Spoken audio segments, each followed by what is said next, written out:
Welcome to the conversation. I'm Paul Grondahl, the director of the New York State Writers Institute at the University of Albany. It's my pleasure to welcome today's guest, Bruce Piasecki, a friend of the Writers Institute and a writer I greatly admire. Dr. Piasecki earned his bachelor's and his PhD degrees from Cornell University. He's run professional education and degree programs at Cornell, Clarkson University, and Rensselaer Polytechnic University. At RPI, he developed one of the nation's first Masters of Science degree in environmental management and policy programs. Dr. Piasecki is the founder and president of the American Hazard Control Group, a general management consulting firm specializing in growth, energy, environment, and sustainability. As head of AHC Group, he works with some of the largest and most successful corporations in the world, with a practice that focuses on environmental and business needs. He chaired the working group for reinventing the Environmental Protection Agency and was appointed to the White House Council on Environmental Technology. In addition to being a sought-after speaker and leading management consultant, Dr. Piasecki is a best-selling author of a dozen books, including Doing More with Less, The New Way to Wealth, and New World Companies, The Future of Capitalism, and also World, Inc., which has been published in 10 foreign editions and has won several awards on globalization.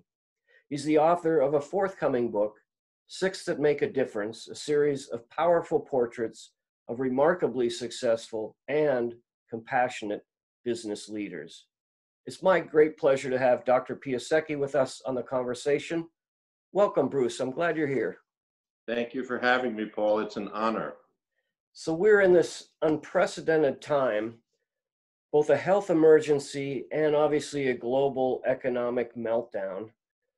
First of all, how are you and your family doing in this time? Everybody's having to adapt with self-isolation and quarantine. How are you doing? Thank you for that question. I think we're very fortunate. We're aware of the suffering of so many. My wife is at home here with me, and she normally commutes 40 minutes up to Lake George. So she's an editor, and she's working from home. So I get to see her more than usual, which is delightful. My daughter will be here this weekend. She is in medical school. So just like when we were deprived of a lot of the usual historic ceremonial activities of March, like March Madness or NBA finals, they closed down her medical school because medicine is very much a study of visual contact, hand-to-hand contact. Right. And so she's been learning upstate medical remotely. So she can now actually spend a little bit more time at home after they lift the quarantine. What she has been doing is a lot of FaceTime with us, as is other relatives. So I want to answer the question, with a reflection, Paul, because I think in any instance of panic, one also has to have filial piety and reserve. You have to have like a reverence for life.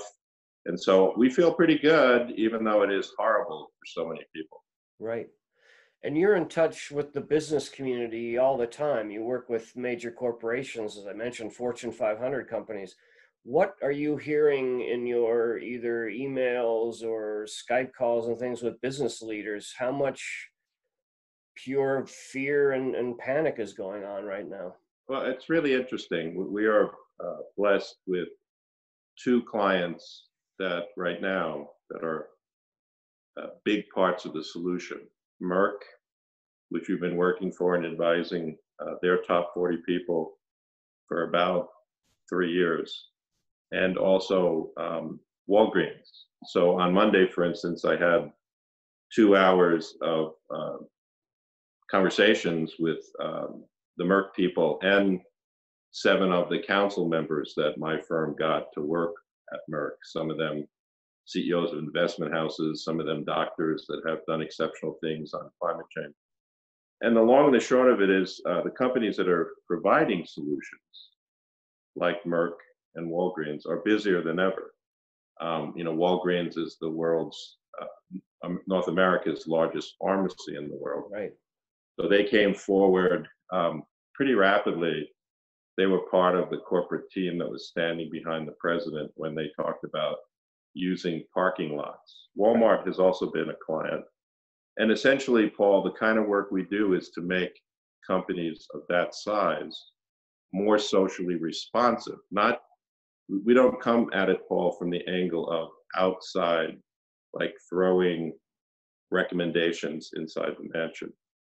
We're lucky enough, after the dozen books and the lawyers and executives I work with, to be invited inside the corporate mansion, where you actually see on webcams these days the executives making the decisions. So two concrete things that came from this Monday's conversations with Merck is that the solution path to a vaccine is more active and better in place than you see in the news. It still takes time. So, for example, on Merck's current staff is both the doctor who was the head of the Center for Disease Control during the time of SARS, and also the lawyer who was in charge of the Federal Drug Agency, the FDA, that has to go through the methodical steps to make sure that the agent supplied as the vaccine boosts the autoimmune system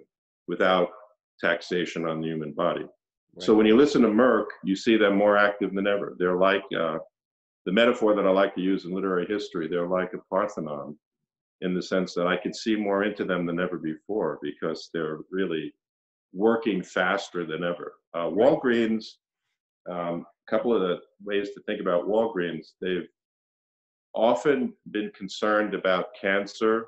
They've been concerned about HIV. In fact, Walgreens, which is a complicated company, it's 9,700 stores, where each of the stores has some of its own independence. So I work for the people in Deerfield, a council of about 40 people again, where they're trying to figure out, how do we build from what we did in the past? We know that doctors are severely busy. Right. And therefore, what can we do as pharmacists to solve this problem? And so they're finding that there's a run on asthma drugs. They're finding that people do have a lot of concern about respiratory activity. They need, the pharmacist is becoming like a doctor advisor regarding the differences between asthma, seasonal allergies, and there's a lot of run on, do I have the virus? Right. Right. So the long and the short of it is, I think when you look into the mansions seeking solutions, they are highly activated. Right. And the good news is that the incentives and the market are pushing the companies along the lines of what I've been barking up the tree for a long time on, Paul, which is that corporations should be socially responsive. They should respond to social needs, like the future of mobility, or the problem of aging and needing different types of medical devices if you're aging, the issues of climate change. A lot of what we got going, Paul, with this virus is worsened vectors due to weather change. Right. And so there's a lot of thinking in the scientific community how to address climate change more vigilantly because of this virus.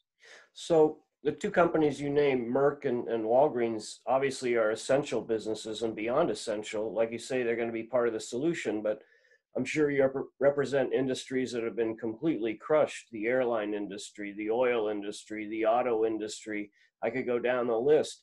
How are they able to even think about, the social good when they have laying off tens of thousands of employees, shutting plants, and don't see any revenue for the near future? How do you talk to those groups, and what can you offer them? Those are great questions. And it's of the 42 companies we work for, I started with the easiest to talk about. So to go to the opposite extreme, we found in working for two mining giants that one mining giant is doing very well in this crisis, while another is not. And so these are some of the paradoxes. So Freeport-McMoRan is one of the world's largest producers of copper. Right. And copper is critical for us to have this video conference because copper is at the essence of the internet, the wiring, right? Right. Unfortunately, they are, as you said, in a crash course to stabilize the price of their stock and the value of their product. In contrast, and this is horribly true, gold is going up. If you look at it, gold is going up, just like Apple is going up, Right. and the new world companies are going up. And so the thing that's miraculously complex about modern capitalism is that even in moments of severe stress, there's a competition to compete on price, quality, human talent, and social needs. Right. And so there are actually different winners and partial losers so far among these giant companies we work for. So is it more about, owning the space and market share? Jack Welch at GE, who we just lost recently, used to say, I want to be number one and possibly a close number two, or I don't want to be in that market. So eventually the economy will have to restart and recover. So you're saying the market leaders, or those who have the market share, kind of the last man standing, are going to come out of it okay, or are they even going to struggle? Well, I think there's another thing to say. My career and the nature of my books like World Inc. or Doing More with Less have been adopted by companies that tend to be large because they have to learn how to do more with less, and also because they have to globalize. So I want your viewers to know that I have a partial view of all the animals in the zoo. It's not like I work for every animal in the zoo, and that my people, who are excellent lawyers and engineers and scientists, work for everyone. But what I can tell you is that even small businesses, I recommend that your listeners go to the Alabama radio station run by Jim Blasingame. And Jim Blasingame is a very conservative Alabama friend of mine. Mm-hmm. I tend to be progressive. He's very conservative. And he comes up and is part of our leadership network. He's posting a lot of stories in his Brain Trust. It's a radio show that he's had for 10 years about the courage and the messages that he's hearing from small business. And the message is survival is success. The message of my books to bigger companies is doing more with less is success. Right. So there is severe competitive attrition and harm occurring. In fact, I sometimes think that it takes true leadership to remain humane in the context of harm. So I think you're asking questions that are both sensitive and timely. I guess what I'd like you to know is that at the small business level, where Jim Blasingame writes books, he has a radio station, he interviews 500 people. Steve Forbes is listening to his stuff, and so is the Small Business Administration head, because they're scratching their heads on how do you pick up the axe and begin to cut into capital value, into social values, so that you're bringing home to your people value. So at this point in the Q&A, I think I should tell you about an experience I had with my daughter, Colette, when she was about 10 years old. Because a lot of what I work on at firms and in my writing, Paul, is about fair competition and the development of teams and team coherence. So, I was just a regular dad, and she was a regular girl. And at age 10, we were up in Lake Moreau. And I was taking rocks and throwing them as far as I could into the lake. And I was so proud to see that she wanted to compete with me. And in fact, at age 10, had even a looser shoulder than her old man. And so as she threw the rock way out into Lake Moreau, we watched, in that moment of sudden rightness, the rock drop, and then the first concentric circle, I kind of really hugged her a lot, Paul, because I realized she is the most precious part of the future family. Right. So the first circle, as all the Greeks and everyone tells you, is the family. But I then instantly thought about the second circle that widened out, and that was my firm. We have not laid off anyone in my firm. In fact, we're doing more work than in the past because of the intensity of this challenge. And I'm sure there are other firms like ours. And then the third circle gets a little wider, where you have to think about social and governmental concerns. Is the government capable of helping out? And then the final, in the way of the ancient thinking, the final circle is the logos, or the universe. And what I've come to conclude is that the formula of success in troubled times, in good times, is the same. And the formula is, if you respect people and build relationships and produce quality that adds value to social networks. You understood what Ben Franklin understood a long time ago, that capital is social capital. It's not a financial capital, it's social capital. Right. And if you follow that formula of respect, reverence to others, even competitors, and jokingly, other lawyers or CEOs, you can't stand their guts because of the nature of their ego formation.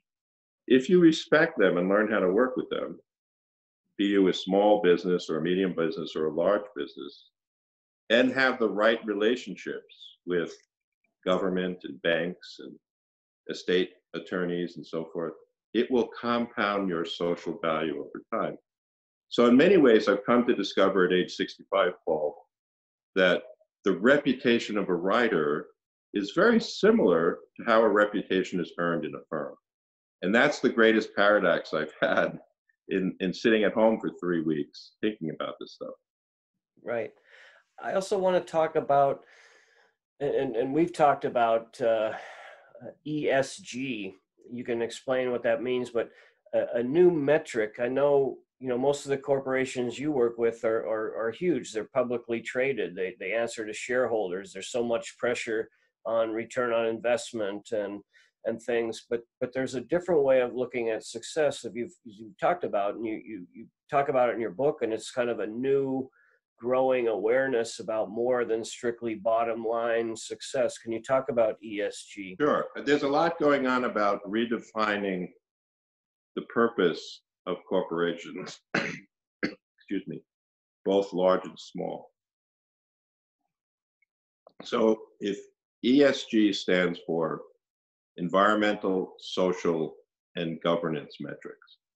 And if you think of a corporation as a mansion, traditionally, up through World War II, those mansions had locked doors, an armored basement. The windows were reflective that no one could look through them. And as a result, there was very little accountability and a huge amount of wrongdoing, where the rich got richer and the poor suffered, both as almost in the terms of wage labor and capital, in the way that Marx thought about it. Right. After World War II, the Securities and Exchange Commission and the authorities that required a greater, more public scrutiny of stock began measuring indices of what allows a stock to be valuable. After the 2007 financial crisis, it began in 2007 and peaked in 2008, which was when I was finishing my book, World Inc. I was talking to a lot of asset managers, a lot of stock valuation people.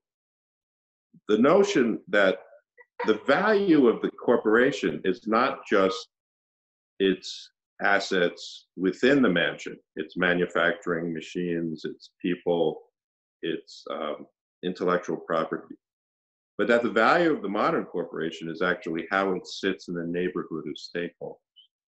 And that's what ESG is about. ESG is about looking through the windows of the corporation, taking a temperature read about why are they being so defensive in their basement, trying to get advocates that knock on the front door of the corporation. This is called corporate advocacy, where there are 66 asset managers like Trillium and Calvert, who we work with. I was about to say work for, because they're so powerful, these $27 billion entities. They know how to knock on the corporation, say, let me up the stairwell, because I want to talk to these top 8 people about, are you engaging in diversity and inclusion? That's the social aspect of it. Right. Are you creating a fair amount of competition within your leaders so that there's just compensation? Or is it just crony capitalism? These questions about environmental protection, what are you disclosing about your carbon exposure? Have you talked to Michael Bloomberg lately, who's running a task force on climate-related disclosures around the world? Have you disclosed your carbon liabilities? And so the best way to think of it, and the way that I talk about it, is that the people who are redefining the corporation are actually capitalists and experts, like the doctors asking questions of Merck, and public entities. But in the past, Paul, from World War II up to 2007, the only people peeking into the corporate mansion were regulators. Now the people that are peeking into the corporation are investors, right? A huge women's movement where wealth is being transferred more and more to women who are asking proper questions of the leaders. And so there's been a social revolution that I called in my book, New World Companies, a quiet revolution. It almost was unnoticed from 2007 until today. Right. Let me play devil's advocate a little bit, because I come from a blue collar background. I'm a proud union member, card carrying member of the Authors Guild, the Newspaper Guild, the University United Professors Guild. So I've been disturbed by the decline of union and organized labor over the last 40 to 50 years. At the same time that you track CEO pay as relative to the lowest paid employee in the corporation, it's gone from order of tens to orders of hundreds to orders of thousands in many corporations. You know, the CEO is making 5,000 times as much as the, you know, trenches, the kind of lower worker. Does that come up in discussions? And you had any, since you are a much more holistic and kind of humanistic, both writer and consultant, the way I see it, have you had those discussions, or is that just a non-starter with CEOs? No, it's actually they can leave a failing corporation and get $25 million or something, you know? Yeah, I think it does come up, and it comes up more and more.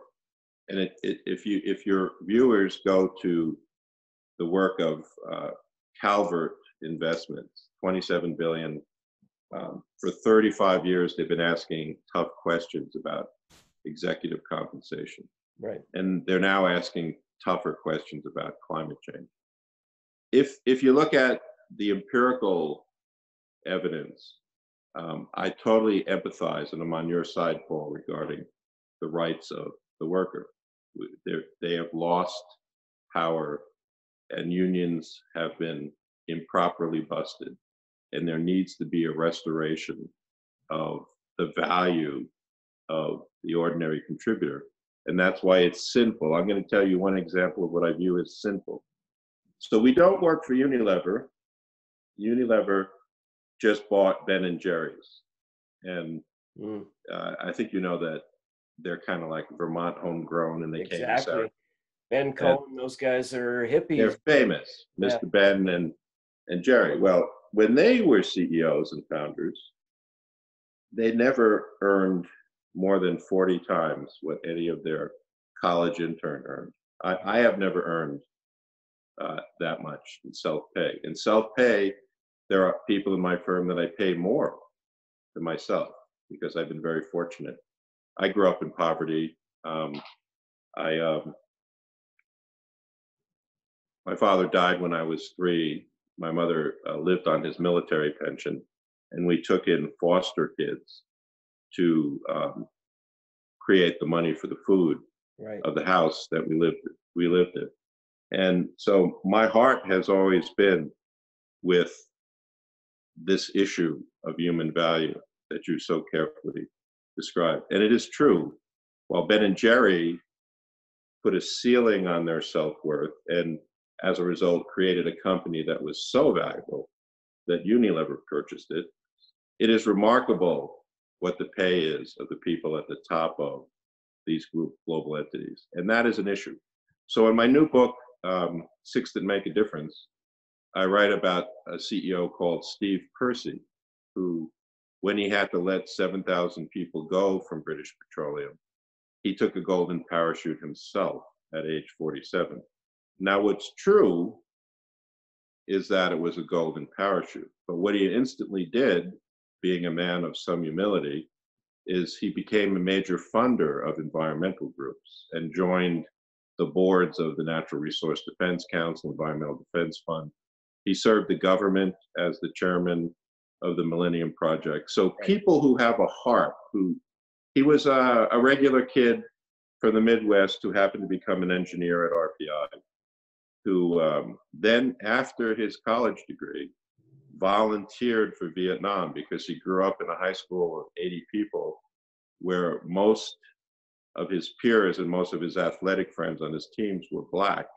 And so I tell the story about how he volunteered to go to Vietnam, even though he could have taken a college exemption.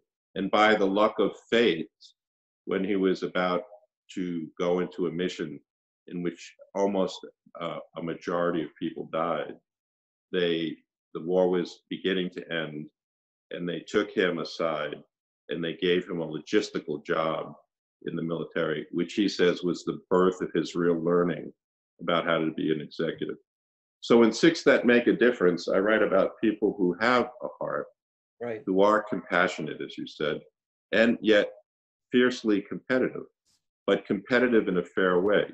So in my books, I try and show that there are both speculative capitalists who are greedy, who hurt social value, and there are social response capitalists who are doing the kinds of work that I try and show a light on, and I try and make other companies compete with those other companies I'm telling you about. Well, let's change the conversation now to the writing craft and your, prodigious output of all your books. I like when you come to our Writers Institute events because you ask penetrating questions. You can speak with authors at a high level of literary knowledge. When did As you can you. decide you wanted to be a writer, and how did you write your first book? Was it Right. self-taught? Did you take writing classes or? No, I've never taken a business class, never took a writing class. And you're asking a deep question. The reason why I wrote a memoir called Missing Persons that came out when I turned 63 is to think about the past and think about the present and to think how I work through my predicaments. So I grew up in a neighborhood that made me into a writer. My father died when I was 3. I was the person who tried to wake up this soldier who had become a factory worker and tried to drag him from the bathroom to the living room. But back then they didn't know how to put a coil in your head. So he was one of the half that died instantly. Right. Today, the numbers are a third die, a third become compromised. And thank God I have a friend of mine who just had the similar cerebral hemorrhage to my father, and he's now functioning. Yeah. So due to modern medicine, but 40 years ago, 45 years ago, I was fatherless. My mother started taking in these foster kids. So I had 2 Puerto Rican brothers and a Chinese sister. And if you're competitive inside, I felt like beating the shit out of the people in the supermarkets that said, clustering in their pockets of ignorance and wealth, I wonder who she's sleeping with, that she has an athletic son who's Caucasian, that she has a Chinese girl, and that she has 2 Puerto Rican boys and another biological sister who's white. I developed a sensitivity to diversity and inclusion by the time I was an angry young man, Paul.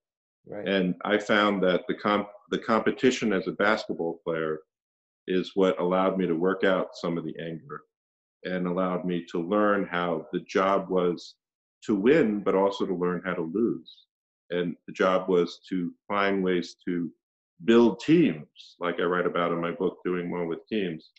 And so I'm not telling a sob story. I'm not, in fact, because my mother was such a strong influence in my life, in Missing Persons and in Doing More with Less, I tell the story of how now in retrospect, I was lucky that I was born at the poverty line. Because I could play basketball, I won a full scholarship to Cornell. And I'm glad I went to Cornell because that's where I met my wife. Right. So the writer is a person who may be functioning, in my case, in an atmosphere of anger, rage, and focused discipline, because you know you're not going to get out of your neighborhood unless you find a way to get out. The poor man that was my best friend across the street, Paul, Donald Ferguson, died at age 35 because he didn't know how to qualify for an artificial heart. Mm. And so I grew up in a neighborhood, when I go back to it, by the railroad tracks and the factory where my mother worked after I left the college. It's a Zeus factory, which is a military fastener contractor company. I go back and you see the social economic captivity of factory workers. So I remember at age 15 bringing in my mother's mail and reading the statistics. This is how precocious I was, about the American Aerospace trade group that my mother was a part of was required under the law to disclose retirement statistics. You know, she was approaching retirement age. So I read the thing and I found out that the average factory worker about that lived 3 years after retirement, right? Here I am at age 65, assuming due to good medicine and health and intelligence that I might have 20 or 30 more years. So there's nothing more vicious than to begin a life aware of injustice, but there's nothing more powerful than to learn how to write yourself out of that box. Right. I think of Richard Russo writing about Gloversville and the mill towns, those beautiful novels of his. What town did you grow up in? Did any writer, like our great friend William Kennedy and the founder of the Writers Institute, the way he has described, you know, generations of Albany's people and its history and reimagined in fiction, where did you grow up? I got a couple funny stories to tell on this one, Paul, and I thank you for asking questions of origins and how a writer begins. So Richard Russo is a hero of mine. I think Nobody's Fool as a book is perfect for our region and for the world. But in addition, when Paul Newman plays in it, it takes it universal. But getting back to the great William Kennedy, who really has a heart and is a great man, and I wish him long life at 92. I had an equivalent to Kennedy in my hometown of West Islip, Long Island. Ah, And yeah. that equivalent was Mario Puzo. Right. And believe it or not, Paul, I lived on the wrong side of the tracks in West Islip. Mario was a humble man who lived by the water in what's called Mongoon Landing. And at age 10, knowing my mother had no cash, I created a landscaper company, right? Three young boys who would go and cut lawns. By the time I was 15, I was cutting Mario's lawn. Nice. And I remember the conversation I had with Mrs. Puzo. She was beautiful, and I was athletic, and he was busy at work. And at age 15, I said to her, I mean, you have beautiful land, and in addition, you're attached to 2 other beautiful pieces of land. I will charge you less and do more than any landscaper you've ever seen here. And she goes, how are you going to do that? Well, I'm going to convince your neighbor to let me to cut their lawn, And then I'm going to convince your other neighbor to let them, and I'm going to buy a tractor with those contracts. And I'm going to go through your lawn and charge you half of what these other guys do when they bring 6 people to your lawn. Right. And so my 2 buddies and I did the 3, and it really adds up. It's doing more with less. It's Right. the fundamental principles of applying creative marketing That's to great. Mario Puzo. So Mario was a guy that I would see in the post office as I was doing my early writing and submitting pieces to different journals. He was there. He was very present. He would only go into Manhattan, he told me, a couple of times when he needed beer and cheer, is what he said.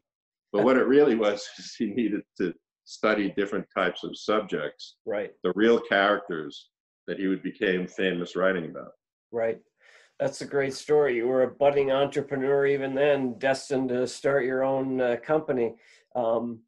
So I know we've talked about Ben Franklin. He's a hero of yours. He is We've indeed. talked about Richard Russo and Mario Puzo, William Kennedy. Any other writers, either business writers or just poets or Well, philosophers that first of all, the reason why I'm thankful that the Writers Institute exists, as does the Lotus Club, is that um, during the years in which I was in a spiral of rage, building my company, building people I wanted to work with, developing reputational value, I really didn't spend much time with writers.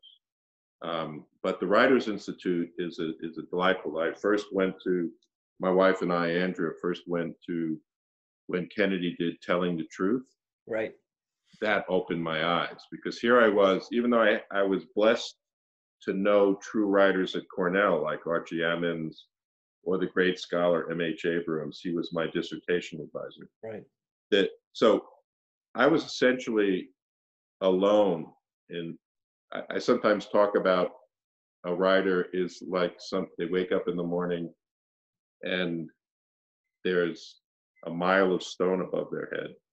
And they've gone down this huge mining shaft where there's no light except what they want to write about.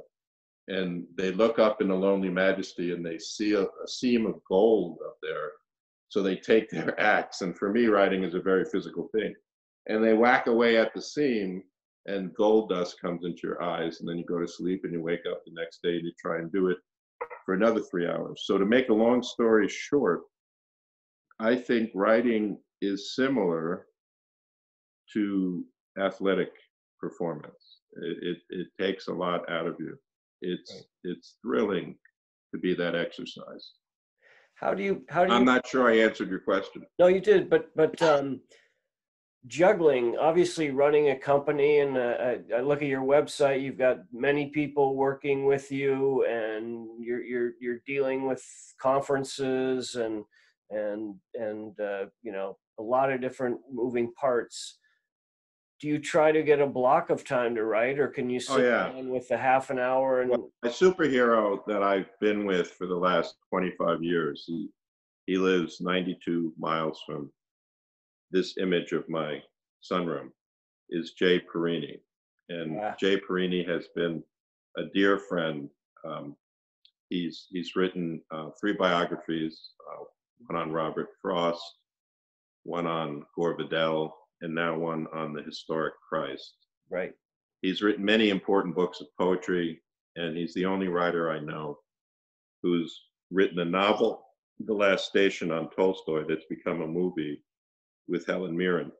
Jay is a humble man, and I think I have, and he is a major writer. I yeah, am a minor writer. he's a great talent, He is a great talent, a major writer. Our patterns are very similar. We wake up very early in the morning, and by noon, we're done with writing. There's nothing left to squeeze right, by noon. So I start writing maybe 5 or 6 in the morning, and most business days I'm done by 10. There's not anything left that I can explore in that mine shaft right, by 10 o'clock. right. So are you more, you know, excited or present to sit down at your computer and take up where you left your book off, or presenting a lecture to a group of business people, or meeting your team, or do they all give you equal pleasure? That is the ultimate question, is balance in life. If family is the most pleasurable circle, and self-discovery within the dynamic of family might be a primary, daily recurrent source of pleasure. Having a firm of friends is another concentric circle, and the magnetism and the dynamics of that is very intense. So, for example, Paul, there have been at least 50 people over the last 38 years that have left my firm, but I only fired 2, right? So when you're in the dynamic of being a demanding founder of a firm, you do challenge people just like you challenge your teammates in basketball, right? So I wouldn't call it, in a Freudian sense, the pleasure principle only. It's a kind of satisfaction that results from pushing resistance in the direction you want it to go. So I don't think it's about, the work part of it is not as pleasurable as the writing part. The work part of it is more, and I try and capture this in Missing Persons. I try and talk about the balance between creative freedom, the social obligations of business, and then making sure that in the end you have lifelong friends, because that's what you have to return to get recharged. So, can you talk about when Six That Make a Difference will be available, and then I know you're always moving on. You've written so many books. Do you have something else in your sights Yeah, already? the positive addiction. I Yeah. want a book Yep. called Wealth in the Commonwealth. After I met Bill Gates's father, I was moved to understand where Bill Gates came from. Bill Gates is roughly my same age. And I got this idea that I wanted to write a new book about those circles where people who become wealthy should discover your creativity of being a member of the Commonwealth. They shouldn't become walled in or isolated in any way, at least in my way of thinking. And that's why I want to write that book. Six That Make a Difference is a book I've struggled with in the mining shaft for 4 years. I have a very strong agent, Bob DeForio, who has in his years sold more than 5,000 commercial contracts. So in my last 4 books, I told Bob I didn't want a publishing contract until I finished the book. And that was because I didn't need the money and I didn't need the aggravation of very good editors. I wanted to create something that hadn't been created by a book publisher. And that makes it difficult. So my models for Six That Who Make a Difference is Winston Churchill's Great Contemporaries. It's a really good book because he, like I, chose to write about people who weren't yet famous. Right. And you wonder, in retrospect, if that book is valuable and still read. You wonder why. And maybe one of the reasons is he eventually became prime minister and he changed World War II, et cetera, et cetera. But absent of that, it's a very beautiful book. So I don't like to play the game in each of these 12 books in the same way. So Doing More with Less is a homage to Ben Franklin. Doing More with Teams, I interview Michael Jordan and Lance Armstrong, and I interview Navy SEALs, completely different book. Missing Persons is more like a Jay Perini book, and he wrote the intro to Missing Persons because it's a set of 74 creative vignettes about the people who influenced my life. So I was given a contract to write about my life, and Paul, I chose to write about the people who influenced my life. Oh, that's a nice third person way. Yeah. Yeah. So What are your business, leaders and the great economic thinkers? Is anybody looking at or making projections of when the economy might begin to restart and how long it will take to return to a level that we were at, or will we ever? Or Oh, I'm really, even though I spend a lot of time, Paul, thinking about diagnostics and prognosis and treatment of sick companies and companies that can get better. Um, the issue is unprecedented, and it's not a dismal one to me, but it is significantly horrible for many. The people who get sick and die, the people who get sick and change, the nurses and the doctors who have to deal with the number of people. But when I also look at the food lines now in some of the cities where the cars are lined up, and I think about, my books have gotten me into very strange places like Istanbul, Turkey, or uh, tours in Australia. And I think what the pandemic is showing me is how I am a believer, how I was fortunate in that I could have been slapped down so many times in life. I could have been slapped down at age 10, at age 20, when I was in Istanbul as an ugly American. When I was in Australia on a potential car car crash. You realize that fate, as Emerson says in his essay called Fate, you feel at times as if you're in an ocean and you're treading water. And as Emerson says, all you have is your eye beams to be able to look at your neighbor and survive together. And it seems to me that it's the courage and the characteristics of the literary tradition that allows you to look up at that mile of stone each day, because what that mile of stone represents to me, Paul, is the greater writers than I'll ever be. It's the great writers that have taught us how to have courage and how to have family faith and how to have goodwill. And I could tell you exactly which books I happened to find as a poor person that enabled me to keep picking away at that tradition. And those are the books which we talked a little bit about, like Ben Franklin's autobiography or Marcus Aurelius's Meditations. These were books I found when I was 16 years old due to a very sacred teacher of mine that I write about in Missing Persons, called Charles Plumer. And I happened to get that teacher when he had stepped down as principal, so that he really got to teach what he wanted for the first time in his life. He's a very talented man. And by the second week of his class, Paul, he looked in my eyes and he said, "You're not just an angry young man." It changed my life.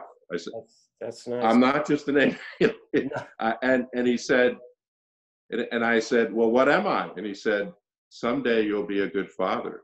He was just blowing my mind. He was just blowing my mind. Yes. But he was and I write about him, he was the excellent teacher. And he said, "Bruce, if you think about it, everybody's on a wave." He's from Long Island, so he knows about Robert Moses Beach. We're on a wave, and you're going to choose to either go under that wave or you're going to learn how to surf on top of it. And he was just the best teacher I ever had. Yeah, I'm fortunate to have many good teachers. That's why I love this job at the Writers Institute. I feel like I learn when I get to interview people like you, Bruce, and meet and spend time with wonderful writers and in all genres too, science and business and fiction and poetry and filmmaking. I think writers have a way of looking at the world, taking the time and craft to kind of process and think through the big questions and difficult conundrums of our time. And this pandemic too, I've no doubt that some powerful poetry, novels, films, great works of art will come out of it. And I do think we will recover and come out of it stronger, learning and accepting the fragility of life, The fact Well that said. you might be the CEO making 50,000 times, it's not going to spare you from the lowest person on the factory floor, that regardless if you're in a developing country or the richest country in the world, it's a virus that affects everyone. And it shows the commonality and the fact that we do need to come together and work together to survive this. You know, people staying at home and quarantining is the best weapon we have right now. And that takes discipline and cooperation, you know. Well said. And the other thing I would say, Paul, based on some of the themes that you brought out of me, I'm looking really closely at Boris Johnson in the UK, having suffered the virus and gone into intensive care. Right. It's part of the rage in me that doesn't like a man like him. But if the virus has brought him into a greater sense of courage for his people, then it's one of those ironic situations where fate teaches those how to be human. Right. And that's an ugly way to end this interview, but that's what I mean by rage. When you're a I think, writer, yeah, you see things, right? right. There's many people who have recovered from terminal illnesses or near-death experiences, and I've been reading a lot in many great newspapers and journals about this pandemic and the stories of people who have recovered and how it has changed them. I mean, if you have survived something that could have killed you, you can't come through it the same person. So I do think, you know, just like people are developing antibodies and donating their plasma to help sick people, I do think this is going to sort of give us all new perspective and antibodies in a way. So, I mean, I'm hopeful. We have to be. It's terrible and bad, but I do think eventually, you know, the sun will rise again. And it will be, I believe, mid to late summer. You know, we hear from 40 different global evaluators, and it is likely that there'll still be some risk, right, but not the type of showstopper that stops our economy. So that right. people will be back to work, and people will be back to living, and we will be able to watch your film festival, for instance. Yeah, we're looking forward, in our book festival in September, you know, fingers crossed. But we're coming up on an hour, and I want to say this has been a wonderful conversation, Bruce. I've learned a lot. You're erudite and articulate, and a great literary person, author, and business person. Bruce Piasecki is the founder and president of AHC Group. He's the author of more than a dozen books, a best-selling author, a sought-after speaker, and a terrific business management consultant. Bruce, thanks a lot for being on the conversation. Peace be with you, Paul. Thank you for being there. All right, we'll see you Bye-bye. soon. Thank you. Bye-bye. Bye-bye.